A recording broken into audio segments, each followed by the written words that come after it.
हे मेघनाथ, तुमने पूछा पत्नी के अतिरिक्त किसी स्त्री से संबंध कब धर्म सम्मत माना जा सकता है। सुनो, यह विषय करुणा और मर्यादा दोनों की कसौटी है।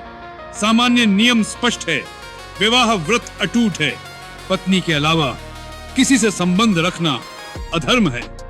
श्री राम का एक पत्नी व्रत इस मर्यादा का सर्वोच्च मानक है और मेरा पतन भी इसी उल्लंघन से शुरू हुआ। यह स्मरण तुम्हें सदैव सजग रखेगा।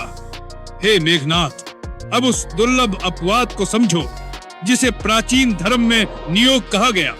जब सब उपाय व्यर्थ हों और दंपति संतान से वंचित हो, तब समाज नियंत्रण और धर्म सभा की देखरेख में अत्यंत सीमित उद्देश्य निष्ठ और मर्यादाबद्ध उपाय स्वीकार किया गया। ध्यान रहे, यह कामना तृप्ति नहीं, परिवार और वंश रक्षा हेतु चिकित्सा जैसा औचित्य था। इसकी आत्मा 4 स्तंभों पर टिकी है: सहमति, उद्देश्य, मर्यादा और उत्तरदायित्व। पहला, सहमति।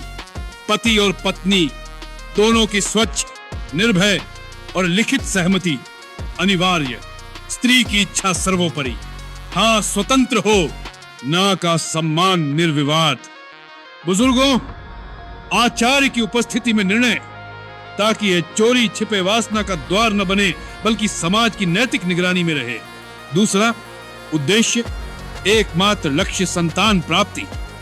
इसलिए समय, संख्या और आचार सब पर कही सीमा। यह कोई दाम्पत्य संबंध का समानांतर अधिकार नहीं, केवल संस्कार परक कृत्य है। तीसरा, मर्यादा। जो पुरुष नियोग के लिए चुना जाए वह सदाचार, संयम और निष्पृहता से युक्त हो।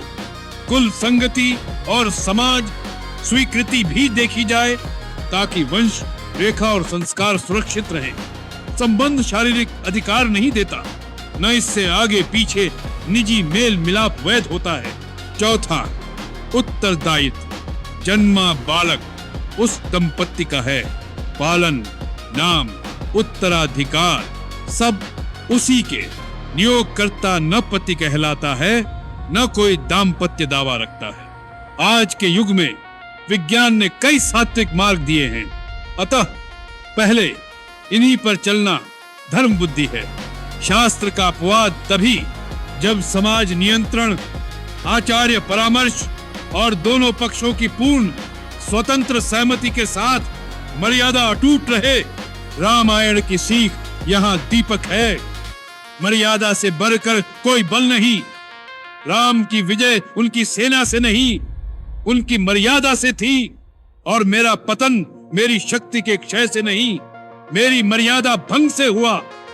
अतः तुम्हारा नियम यह हो, किसी भी विशेष विधान का सहारा वासनाओं के लिए नहीं, केवल धर्म के लिए। और धर्म तभी होगा जब स्त्री की सहमति, सुरक्षा और सम्मान अक्षुण्ण रहे और समाज के सम्मुख पारदर्शिता बनी रहे। राजधर्म की दृष्टि से तुम्हारा दायित्व और गहन है। यदि कभी राज्य में ऐसा प्रसंग उठे तो तुम पहले वैद्य और आचार्य की शरण देकर चिकित्सा परामर्श, दत्तक का पथ दिखाओ। यदि सचमुच नियोग पर विचार हो तो स्पष्ट सहमति, लिखित शर्तें, साक्षी, समय सीमा, गोपनीयता की नैतिकता और पश्चात किसी प्रकार के निजी अधिकार पर पूर्ण निषेध, इन सब को विधिवत स्थापित करो। जो इन सीमाओं को नहीं निभा सकता, उसे नियोग का नाम लेने का भी अधिकार नहीं। यह कठोरता नहीं, मर्यादा की ढाल है।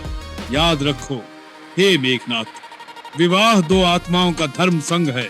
संतान उस संग का प्रसाद देर से आए, अलग रूप में आए, दत्तक या सेवा कार्य के रूप में, तो भी दाम्पत्य की गरिमा कम नहीं होती।